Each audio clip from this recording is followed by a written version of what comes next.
So, apparently, back in 3000 BC, humans didn't just invent the wheel, they also invented the terrible life choice. It turns out a bunch of hunter aliens, let's call them the ultimate trust me bro species, found Earth when it was basically a rock and decided to play God.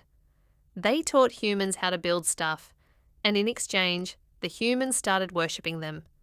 It's the classic, I'll build you a pyramid if you let me use your body as a Tupperware container for my pets deal. Every 100 years, these gods come back for a ritual that makes a corporate retreat look like a spa day. They use humans to breed these nightmare monsters that literally burst out of people's chests. Why? To prove they're worthy. Personally, I'd just buy a trophy, but to each their own. If the hunters lose, they just blow everything up. Entire civilizations gone because an alien couldn't win a wrestling match.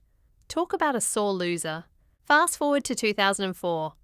A satellite belonging to Charles Bishop Weyland, the kind of billionaire who definitely has a secret bunker and a god complex, spots a heat bloom under the ice in Antarctica. Naturally, instead of calling a scientist and staying home with a blanket, he assembles a dream team of people who are mostly just there to be snacks.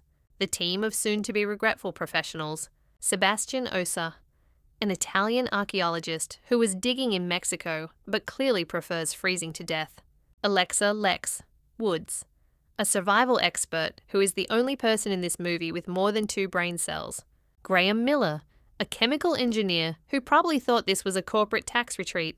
Weyland drags them to Antarctica and shows them a 3D map of a pyramid 2,000 feet under the ice. It's got Aztec, Cambodian, and Egyptian vibes. Basically, it's the live, laugh, love sign of ancient architecture. Weyland is obsessed with his legacy, which is billionaire speak for, I'm dying and I want to find something cool before I go. Lex, being the only one who actually understands how ice works, points out that going down there immediately is a reckless, suicidal, we are all going to die idea. Weyland's response? I accept the risk. Cool, Charles, but are you accepting the risk for the people whose chests are about to become exits? Lex almost quits, but then she finds out her replacement is basically an amateur, so she agrees to go because she's a professional with a savior complex. She gives them 3 simple rules: stay together, stay in contact, and don't be a hero.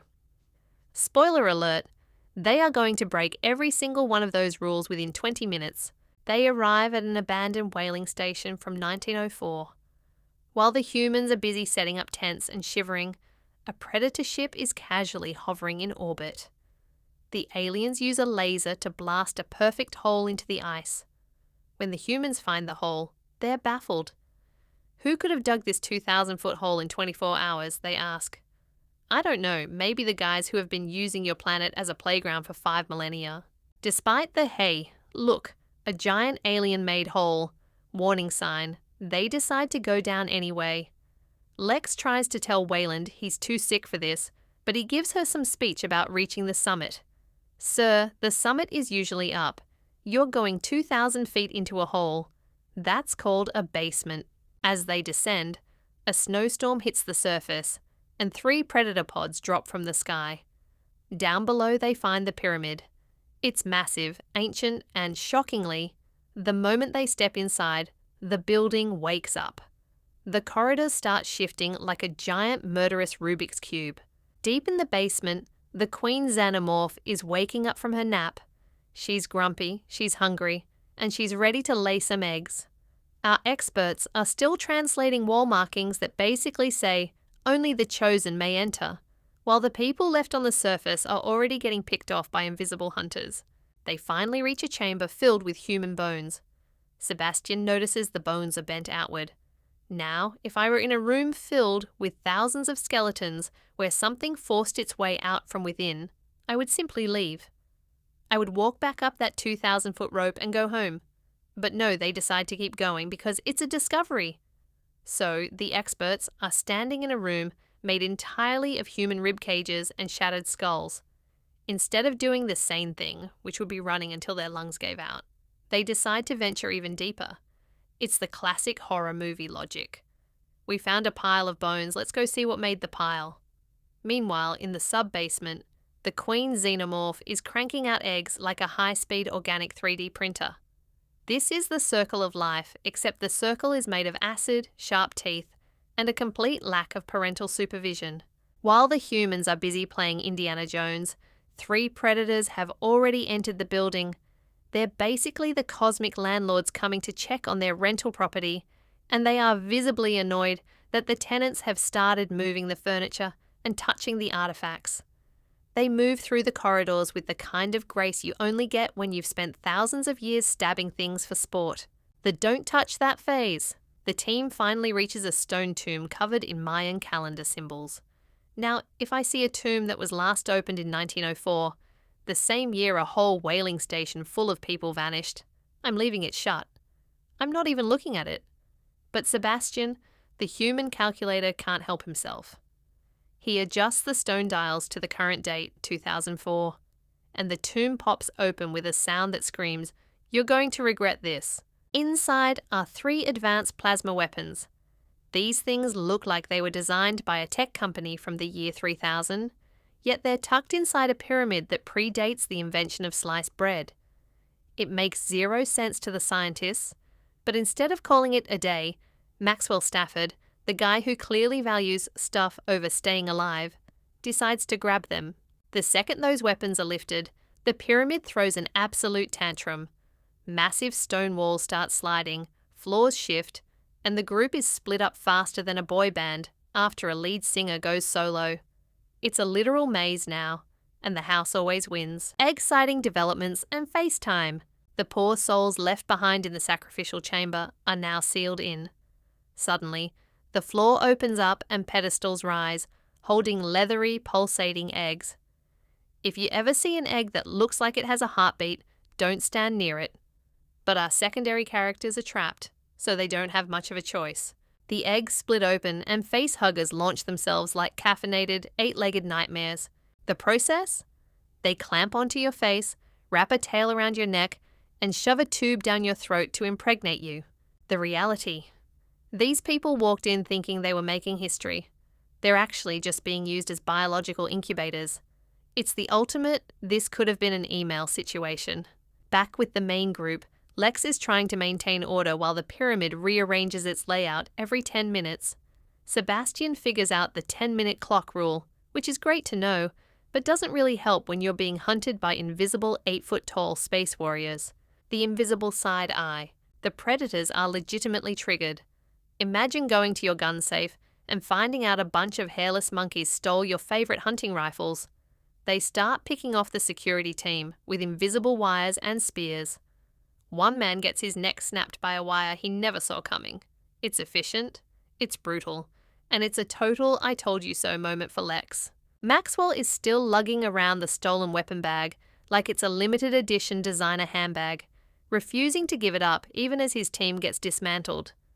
Lex finally loses her cool, snapping at him that her job is to get people out alive, while his current hobby seems to be getting everyone killed for a discovery that's currently eating us. Then, the oops moment happens. One of the isolated team members gets snatched by a xenomorph. The screams start echoing through the stone halls, and finally, the 2 god species meet face to face. A predator is about to take out Lex and Sebastian when a xenomorph lunges from the shadows like a gothic jump scare. For the first time, our heroes realize they aren't the main characters in this story. They're just the grass that 2 very angry lawnmowers are fighting over. One predator gets tackled, another gets distracted, and Lex and Sebastian use the chaos to run for their lives. The walls shift again, sealing the aliens in a room together to work out their issues, while Lex and Sebastian realize they are trapped in a 3-way war they are definitely losing. So, the pyramid is currently functioning like a giant stone blender, and the humans have officially become the fruit. We are down to the final few survivors, and the vibe has shifted from scientific discovery of the century to "I really should have stayed in Mexico." Maxwell's tactical team is being dismantled at a record pace, mostly because they keep standing in dark corners and looking into shadows like they've never seen a horror movie in their entire lives. A lovely soundtrack for a failing multi-billion-dollar expedition. While Graham Miller is busy trying to keep a teammate named Quinn calm by promising they'll find a way out, the universal movie lie for you are definitely going to die. When the food chain fights back. Just as the predator is about to double-tap Lex and Sebastian, a xenomorph crashes the party from the ceiling. This is the big aha moment for our heroes. These two alien species aren't working together. They've been in a galactic feud since before humans learned how to walk upright. Lex and Sebastian take the hint and bolt while the two monsters turn the room into a slaughterhouse. It's like watching two semi-trucks collide while you're an ant on the pavement. While they're sprinting through the shifting maze, they find Weyland. The billionaire has officially hit his physical limit. He's too sick to keep up, his lungs are failing, and he tells them to go on without him. When the predator finally catches up to him, it does a quick thermal scan. In a rare moment of alien side-eye, the predator actually hesitates. It sees that Weyland is already dying of cancer and decides he's not even a worthy kill. It's the ultimate disrespect. The predator basically swiped left on him. But Weyland, in one last desperate attempt to be the main character, tries to attack the predator with a flare and a makeshift flamethrower. The predator, clearly bored by the drama, takes him out instantly. Rest in peace, Charles. You spent millions of dollars to die in a basement in Antarctica. I hope the discovery was worth the cold. The marking of a true warrior. The last remaining predator is an absolute unit. He's faster, meaner, and clearly more experienced than the two who got taken out by the babies earlier. A xenomorph rushes him, and he kills it in a fight that is honestly the highlight of the movie. He then takes the acidic blood and carves a ritualistic mark into his own forehead and his mask. It's like a varsity jacket for aliens who enjoy stabbing things. Lex and Sebastian are watching this through a crack in the stone, like they're viewing a Nat Geo documentary from hell. They finally put the pieces together and realize the horrifying truth. The ritual. The predators come here every 100 years for a coming-of-age hunt. The hosts. Humans are only brought here to be incubators for the xenomorphs. We aren't the guests, we're the soil, the cleanup. If the predators lose, they blow the whole place up to prevent the bugs from escaping. Basically, Earth is just a high-stakes training camp for teenage aliens. Lex realizes that if they want to survive, they need to give the stolen weapons back to the landlord. Sebastian, clearly having a fight-or-flight meltdown, thinks she's insane. He thinks handing a weapon back to a hunter is a bad move. My guy, you are currently in a room with a creature that has a second mouth and acid for blood. The guy with the shoulder cannon is your only hope of making it to breakfast.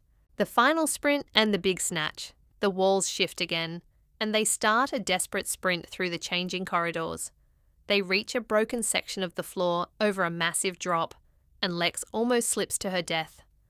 Sebastian saves her, showing that he's the only decent guy left in the movie. But in the ultimate, no good deed goes unpunished twist, a xenomorph lunges out of the shadows and drags him into the dark before Lex can even scream his name. Now Lex is the last human standing. She's alone, she's terrified, and she's holding a bag of stolen alien tech. When the predator finally corners her, she doesn't run. She stands her ground and slowly places the weapons on the ground in front of him. It's a peace offering, a sorry we touched your stuff, please don't kill me moment. Before the predator can decide her fate, another xenomorph attacks. Lex doesn't just sit there and cry. She grabs one of the spears and helps the predator finish the job. For the first time, the predator looks at her and thinks, okay, this hairless monkey has spirit. He stops seeing her as prey and starts seeing her as a temporary recruit. He even takes a minute to do some DIY, crafting her a shield and a spear out of a dead xenomorph's head and tail. It's the weirdest arts and crafts project in history, but at least she's finally armed for the nightmare that's about to erupt. So, Lex and her new best friend, the predator we'll call Scar because he's into facial branding, head back to the sacrificial chamber. It's a total mess.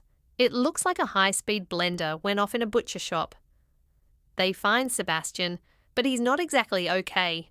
He's currently playing host to a chestburster that's about to make its grand debut. Sebastian, realizing his life has hit a very messy dead end, begs Lex to end it. It's a heavy moment, and through tears, Lex gives him the mercy he asks for. At this point, I'm judging everyone who signed up for this trip, but Lex is officially the only one with any heart left. Meanwhile, the smaller xenomorphs, the overachievers of the alien world, have managed to free their queen. And let me tell you, the queen makes the others look like kittens. She is massive, she is angry, and she has been chained up in a basement for centuries. Imagine your worst morning ever, then multiply it by 1,000 and add acid blood. The let's blow this popsicle stand plan. Scar, realizing the situation has gone from controlled hunt to planetary disaster, decides it's time for the nuclear option. He activates a bomb and leaves it in the pyramid. He and Lex have to pull a classic action movie sprint to the surface. They scramble up the shaft just as the bomb detonates below. The blast is massive, turning the ancient pyramid into the world's most expensive underground bonfire. They reach the surface, and for a second it's quiet. Lex is probably thinking about a hot bath and a very long therapy session. But of course, this is a horror movie, and the rules say the monster isn't dead until the credits roll. The Queen Xenomorph bursts through the ice, looking absolutely pristine and ready for a rematch. Apparently, being at the center of a localized nuclear blast was just a warm-up for her. The final showdown, ice chains and seawater. The final battle is basically a David versus Goliath situation. If David was a survival guide with a bone spear, and Goliath was a 10-ton insect from hell. Lex and Scar team up to take her on. The Queen is tossing them around like rag dolls. Scar gets impaled, which is a real bummer for their budding friendship, but Lex manages to use her survival skills to chain the Queen to a massive, heavy water tower. In a move that is peak, get off my planet, Lex and the dying predator push the structure over the edge of a cliff. The Queen is dragged screaming into the freezing depths of the Antarctic Ocean. It's a solid win, but it's a Pyrrhic one. Scar, the last of the hunters, succumbs to his wounds on the ice. Lex is standing there, the lone survivor of a multi-million-dollar expedition, surrounded by nothing but snow and a very high body count. The worst participation trophy in history. Just as she's wondering how she's going to explain this to HR, a massive predator mothership uncloaks right above her. A whole squad of elder predators descends. They see their fallen comrade, and they see Lex. For a second, you think they're going to vaporize her for being a witness. But the elder predator, the guy with the most braids and the most I've seen it all energy, notices the mark Scar burned into her skin. He realizes she fought like a warrior, so instead of killing her, he hands her a ceremonial spear. It's a nice gesture, I guess. But I don't think I got a pointy stick while all my friends were eaten is going to look great on a resume. They take Scar's body and fly away, leaving Lex alone in the middle of a blizzard.